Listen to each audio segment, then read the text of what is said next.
तर नमस्कार मित्रांनो, स्वागत आहे आमच्या आठवणी युट्यूब चॅनल मध्ये. आपल्या दारासमोर होते थोडासा जागेचा पेस.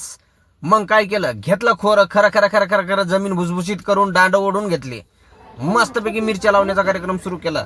मी आणि सासू मस्त मिरच्या लावत होतो आणि रोप पण एकदम छान झालेलं होतं. मिरच्याचं बी टाकलेलं होतं ते एकदम मस्त रोप झालेलं होतं, मोठमोठं झालं. तर मग मी काय केलं, दांड ओढले त्याच्यावर एक एक इतीच्या अंतरानं, फुटाच्या अंतरानं किंवा इतीच्या अंतरानं जास्ती मी झाड लावले. तर कारण लावायची काही एवढा अनुभव नव्हता, पण एवढा भयानक माल लागला होता मित्रांनो. हे गेल्या वर्षीचा ब्लॉग आहे. म्हणलं माल मिरची खाल्ल्याच्या नंतरच ब्लॉग बनवायचा, रिस्पॉन्स दाखवता येतो आपल्याला. आणि हे आमचे सासरे आहेत, ते आज आपल्यामध्ये नाहीत आहे. त्यांना वारून 11 महिने होतील आता. मी शिव मामाची लास्टची आठवण माझ्यासोबतची आहे. आम्ही सोबत मिरची लावली होती. आणि नंतर काय मी छोटं मोठं रोप सर्वच पटापट लावून घेतलं. आणि हे छोट्याशा जागेमध्ये 1 वर्ष मी मिरची विकत नव्हती आणली. कसा वाटला आपला प्रोजेक्ट, नक्कीच सबस्क्राईब लाईक करा.